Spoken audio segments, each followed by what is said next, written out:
Hello मेरे चांद सितारों, एक बार फिर से स्वागत है आपके अपने प्यारे से यूट्यूब चैनल मोहित पांडे क्लासेस पर। जैसा कि आप लोग जानते हैं कि इन दिनों हम लोग कर रहे हैं फिजिक्स का महाकुंभ बैच, और इसके अंतर्गत हम लोग आजकल कार्य ऊर्जा और शक्ति नामक चैप्टर को भैया बर्बाद कर रहे हैं। और इसके लास्ट वाले वीडियो में हम लोगों ने पढ़ा था ऊर्जा, और आज हम लोग पढ़ने वाले हैं गतिज ऊर्जा और स्थितिज ऊर्जा। बहुत इंपॉर्टेंट टॉपिक है प्यारे ये, ठीक है। तो पापा की परियों और मम्मी के मगरमच्छों खट खट आ जाइए। चलिए शुरू करते हैं, ज़्यादा बकवास करे का आदत है नहीं, जानते हो बच्चा। तो टॉपिक है हमारा गतिज ऊर्जा। तो जैसा कि आप लोग को इस नमूने से पता चल जाना चाहिए कि आखिर है क्या ऊर्जा। तो आपको मैंने बता ही दिया था ऊर्जा क्या है, कार्य करने की क्षमता। जैसे हम काम करते हैं, थक जाते हैं, तो क्या होता है, हमारे अंदर से ऊर्जा जो है ख़त्म हो जाती है। फिर कुछ खाते पीते हैं, कुछ ड्रिंक लेते हैं ऊर्जा वाली, जैसे ग्लूकोज गर्मी में पीते हो ना, तो ऊर्जा हमें मिल जाती है। तो जैसे खाते पीते हैं, फिर से ऊर्जा हमारे अंदर स्टोर हो जाती है, फिर से हम काम करने लगते हैं, ठीक है।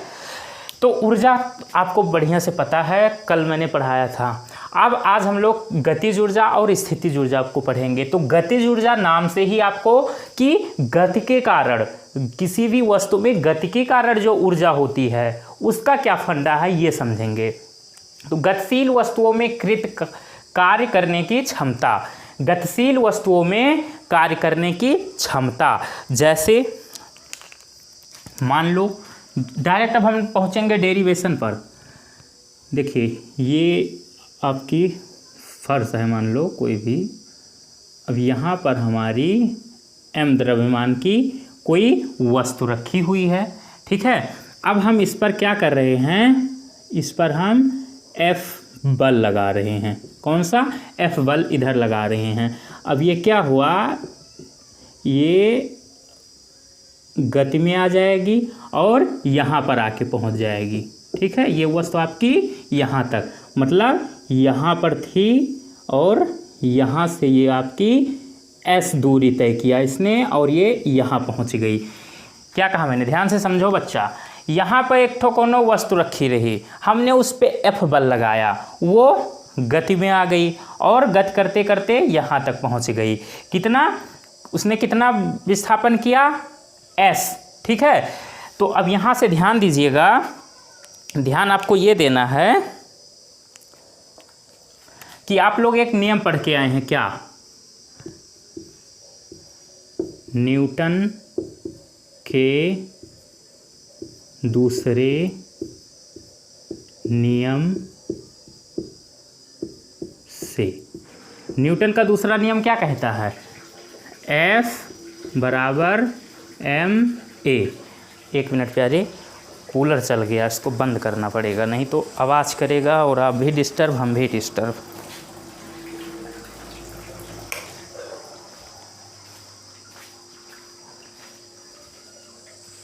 चलिए आ जाइए। तो ये न्यूटन का दूसरा नियम है, क्या कहता है, F बराबर ma, ठीक। अब देखिएगा, यहाँ से आपको समझना है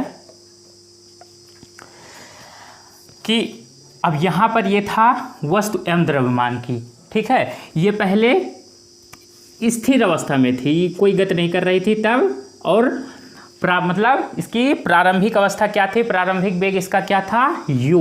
प्रारंभिक वेग को हम लोग u लिखते हैं। और जब हमने F बल लगाया तो इसके वेग में परिवर्तन हुआ, और वेग में परिवर्तन को क्या कहते हैं, त्वरण। मतलब ये a भी आ गया यहाँ पर, और ये कुछ समय बाद इसका जब ये यहाँ पर पहुँची तो इसका वेग हो गया v। क्या हो गया, इसका वेग पहुँच गया v। अब यहाँ से ध्यान दीजिएगा, अब न्यूटन का हम दूसरा नियम लगाए तो F बराबर ma, F बराबर ma।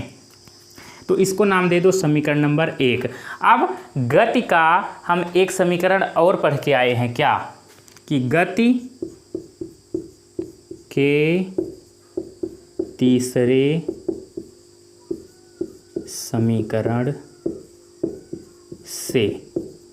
गति का तीसरा समीकरण क्या कहता है, v स्क्वायर बराबर u स्क्वायर प्लस 2as, ठीक है। जहाँ पर v क्या है, आपका अंतिम वेग, वस्तु का अंतिम वेग, और u क्या है, वस्तु का प्रारंभिक वेग, a क्या है, त्वरण एक्सेलरेशन, और s क्या है, विस्थापन। ठीक है, कितना विस्थापन हुआ। अब यहाँ से हम क्या करेंगे, v स्क्वायर, u स्क्वायर को इधर ले आएंगे तो माइनस u स्क्वायर, और 2a को इधर लाएंगे, इधर केवल अकेले s को रोकेंगे तो 2a इधर आएगा तो अभी s के साथ गुणे के रूप में है, इधर आएगा प्यारे तो बटे में हो जाएगा, और इसको नाम दे देंगे समीकरण नंबर 2। ठीक, अब हम जानते हैं कि कार्य बराबर W बराबर क्या होता है, F इंटू S, यही तो होता है। अब कुछ बच्चे, कुछ होशियार बच्चे कहेंगे कि सर कॉस थीटा भी तो होता है। चलिए, मैंने आपकी खुशी के लिए कॉस थीटा भी लिख दिया, लेकिन प्यारे सुनिएगा, विस्थापन हो रहा है किधर, देखिए बल हम इधर लगा रहे हैं और विस्थापन ही इधर ही हो रहा है, बल की दिशा में ही। कार्य चैप्टर को शुरू किया था, वहीं पे ये कॉन्सेप्ट आपको समझाया था कि अगर हम बल लगा रहे हैं, विस्थापन भी उसी दिशा में हो रहा है, तो कोण कितना होगा, देखिए बल इधर लग रहा है और विस्थापन भी इधर ही हो रहा है, तो थीटा होगा 0, थीटा 0। तो इस फार्मूले में जैसे ही थीटा की वैल्यू 0 रखोगे तो cos 0 डिग्री की वैल्यू कितनी होती है, 1। ठीक, तो ये पूरा FS आ जाएगा। तो बच्चे आप खुश हो, तो इसलिए हम केवल FS लिखेंगे।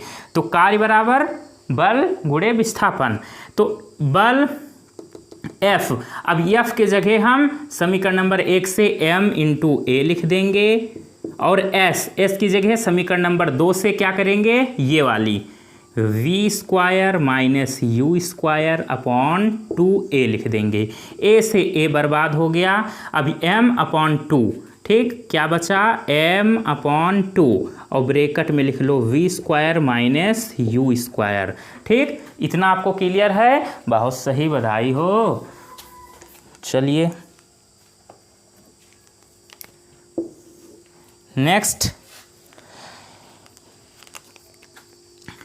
ये W बराबर, अब यहाँ पर ध्यान दीजिएगा, ये U क्या है, प्रारंभिक वेग। देखिए हम गतिज ऊर्जा पढ़ रहे हैं, तो प्रारंभ में वस्तु जो थी वो क्या थी, विरामावस्था में थी, मतलब U हमारा क्या था, 0 था। प्रारंभ में U हमारा क्या था, 0। तो यहाँ पर U की वैल्यू जब 0 रखेंगे तो क्या बचेगा। अब इसको हम ऐसे लिख लें जाकि आपकी जो जब बुक की तरह फार्मूला निकल के आए कि 1/2 और m को ऐसे लिख लो, और अब v square minus u square, u की जगह जैसे 0 रखोगे तो ये इतना पूरा कहानी ख़त्म, केवल v स्क्वायर बचेगा, ये केवल v स्क्वायर बचेगा। और ये w क्या है, कृतकार्य, तो यही कृतकार्य हमारा किसके, गतिज ऊर्जा के बराबर होगा ना, तो यही है हमारा काइनेटिक एनर्जी। ये कार्य जो है गतिज ऊर्जा के रूप में मिलेगा, 12mv स्क्वायर। यही है आपके गतिज ऊर्जा का सूत्र। ठीक है, पूरा कहानी फिर से समझो, कुछ बच्चों को दिक्कत हुई होगी।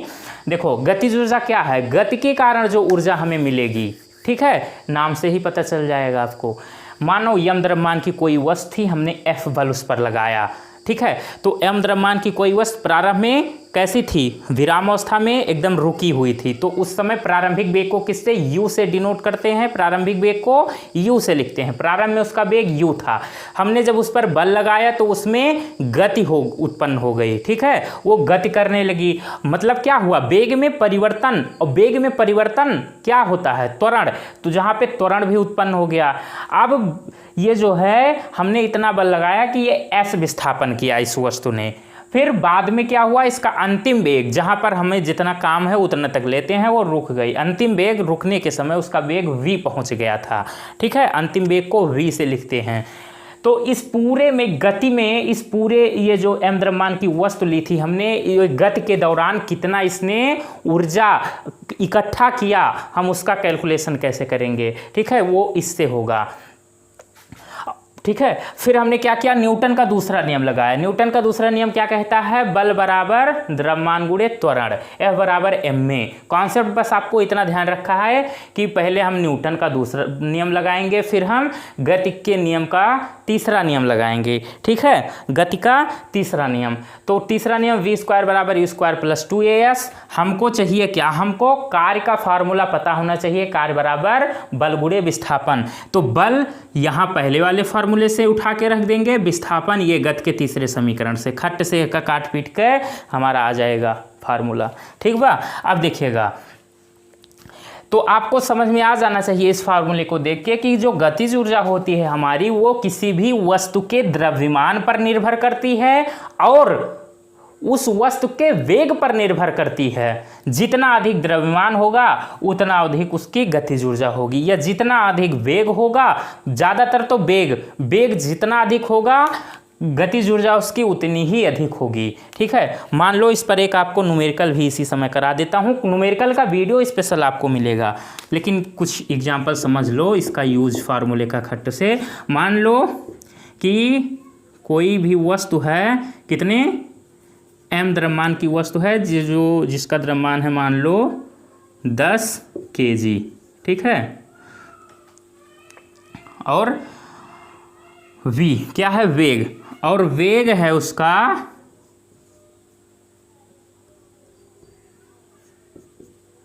10 मीटर पर सेकेंड।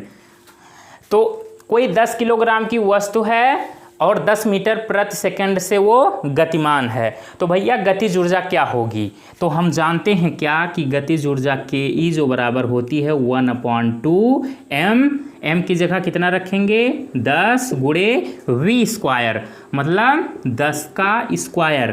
तो ये क्या आ जाएगा, 1/2 10 गुणे 100, और 2 पंचे 10 और 100 पचे 500। Kinetic energy 500 joule. तो ये आ गया आपका आंसर। ठीक है, तो अगर कोई भी वस्तु है 10 किलोग्राम की है और 10 मीटर पर सेकंड से वो अगर गति कर रही है, तो वो कितनी ऊर्जा भैया इकट्ठा कर पाएगी, उसकी गतिज ऊर्जा कितनी होगी, 500 जूल होगी। क्लियर है। अब इसका स्क्रीनशॉट लीजिए, फिर हम स्थितिज ऊर्जा की बात करते हैं। ले लिया, चलिए कम हियर माय डियर, आ जाइए, खटखटा हटाओ। देखो अब स्थितिज ऊर्जा की बात करते हैं, पोटेंशियल एनर्जी की। तो देखो भैया ये क्या होता है पोटेंशियल एनर्जी, नमवा से हो समझ जाओ। स्थितिज ऊर्जा मतलब कोई वस्तु अगर स्थिर है तो वो किस तरीके से ऊर्जा को इकट्ठा कर पाएगी। मान लो ये लेते हैं रबड़, ये रबड़ है, अभी इसको ऐसे छोड़े हैं, अभी इसमें कोई ऊर्जा है नहीं है, लेकिन ऐसे अगर इसको हम खींच ले फिर ऐसे छोड़े तो हमारी उंगली में थोड़ी सी चोट लगेगी, चोट लगने का एहसास होगा। मतलब जब हमने इसको जब खींचा तो इसमें क्या लगाया, हमने बल लगाया। तो हमने इसमें बल लगाया तो इसमें जो है कुछ ऊर्जा इकट्ठा हो गई। ठीक है, अब वो ऊर्जा इकट्ठा हो गई तो जब हमने इसको छोड़ा तो फिर क्या हुआ, उस ऊर्जा ने कुछ कार्य किया और वही कार्य किया, तब हमारी उंगली में चोट लगी है। ठीक है, तो ऐसे समझिएगा कि मान लो कोई भी वस्तु है यहाँ जमीन पर, ये कोई वस्तु है, ठीक, m द्रव्यमान है इसका, कितना द्रव्यमान है, m द्रव्यमान का। तो हम इसको जब ऊपर ले जाएंगे ऐसे ऐसे ऐसे ऐसे ऐसे, मान लो यहाँ तक ले आए हम, इस वस्तु को हम कहाँ, h ऊंचाई तक ले गए।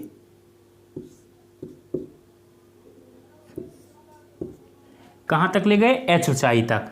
ठीक है, तो हुआ क्या, हम इसको ऊपर ले जा रहे हैं। तो आप एक बात और जानते हैं क्या, कि अगर हम पृथ्वी पर हैं तो यहाँ पर एक गुरुत्व बल भी होता है। क्या होता है, गुरुत्व बल, जो पृथ्वी की ओर लगता है, नीचे की ओर। तो जब हम इसको ऊपर की ओर ले जा रहे हैं तो नीचे की ओर एक बल लग रहा है, वो क्या है, mg। क्या है, mg, F बराबर यहाँ पर mg लग रहा है, गुरुत्व बल लग रहा है। और हम ऊपर ले जा रहे हैं इसको, कहाँ तक, h ऊंचाई तक ले गए। तो समझिएगा प्यारे, यहाँ पर होगा क्या, वस्तु की स्थितिज ऊर्जा U बराबर क्या होती है, वस्तु को गुरुत्व बल के विरुद्ध। अब गुरुत्व बल नीचे की ओर लग रहा है, हम किसी भी वस्तु को ऊपर की ओर ले जा रहे हैं, कितना, h ऊंचाई तक मान लो, तो वस्तु को गुरुत्व बल के विरुद्ध h ऊंचाई तक उठाने में कितना कार्य हमने किया, हमने कितना कार्य किया, तो कार्य बराबर बल गुणे विस्थापन, कार्य बराबर बल गुणे विस्थापन। तो बल यहाँ पर किस प्रकार का, यहाँ पर बल जो लगेगा वो गुरुत्व बल लगेगा, और जो विस्थापन s है, जो विस्थापन s है वो s बराबर h के रूप में यहाँ कार्य करेगा। जो विस्थापन हुआ वो h है, ठीक। तो कृत कार्य कैसे निकलेगा, यहाँ पर कार्य बराबर होता क्या, बल गुणे विस्थापन। यह पॉइंटवा अगर खोपड़िया में रखो तो सब कॉन्सेप्ट क्लियर हो जाए कि कार्य बराबर बल गुणे विस्थापन, और बल यहाँ कौन बल लगे, यहाँ गुरुत्व बल लगे, और विस्थापन जो कि विस्थापन यहाँ पर h का काम करेगा, ठीक। तो बस यहीं से खट्टे से फार्मूला निकलेगा। तो u बराबर क्या होगा, बाह्य बल F, ठीक, और विस्थापन h। तो u बराबर, अब स्थितिज ऊर्जा पोटेंशियल एनर्जी को u से लिखते हैं भैया, ध्यान दीजिएगा। बाह्य बल हमारा क्या है यहाँ पर, F बराबर mg है यहाँ पर, mg, और विस्थापन हमारा कितना, h है। तो u बराबर mgh, ठीक।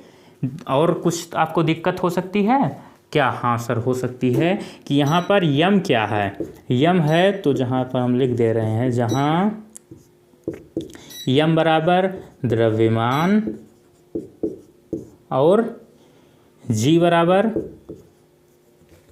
गुरुत्वीय त्वरण, जी बराबर गुरुत्वीय त्वरण, जिसका मान होता है कितना, सबसे इम्पोर्टेंट चीज़ यही है, 9.8 मीटर पर सेकेंड स्क्वायर। और h क्या है, विस्थापन या ऊंचाई,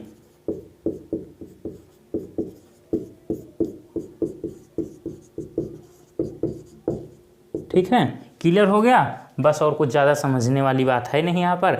अब कहो तो एक ठो न्यूमेरिकलवा कराई दी खट्टे से, चलो कर लो भैया।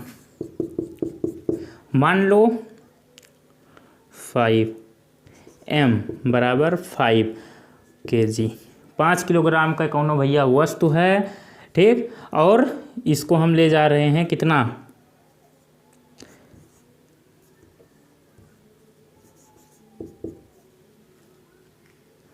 10 मीटर की ऊंचाई पर हम इसको ले गए हैं, ठीक है। कितना, 10 मीटर की ऊंचाई पर इसको हम ले गए हैं। तो हमें बताना है कि अगर हम 5 किलो वस्तु को 10 मीटर ऊंचाई तक अगर ले जाएं तो वो स्थितिज ऊर्जा उसमें कितनी होगी, वो कितना ऊर्जा इकट्ठा कर पाएगी वस्तु। तो हम जानते हैं कि U बराबर होता है mgh। तो m हमारा कितना, 5, और g कितना है, 9.8, और h हमारा कितना, 10। तो गुणा कर लीजिए, 5 8 40, 4 5 9 45, और 49, और एक 0 हुआ ये, तो 4 और 1 पॉइंट राइट साइड से 1 अंक के बाद। तो u बराबर 490 जूल। तो ये 490 जूल के बराबर होगा, ठीक है। 5 किलोग्राम के कोनो वस्तु 10 मीटर की ऊंचाई तक अगर हम ले गए तो 490 जूल ऊर्जा वो इकट्ठा कर ले भैया हमार। कोनो और दिक्कत, खट से स्क्रीनशॉट लो इसका।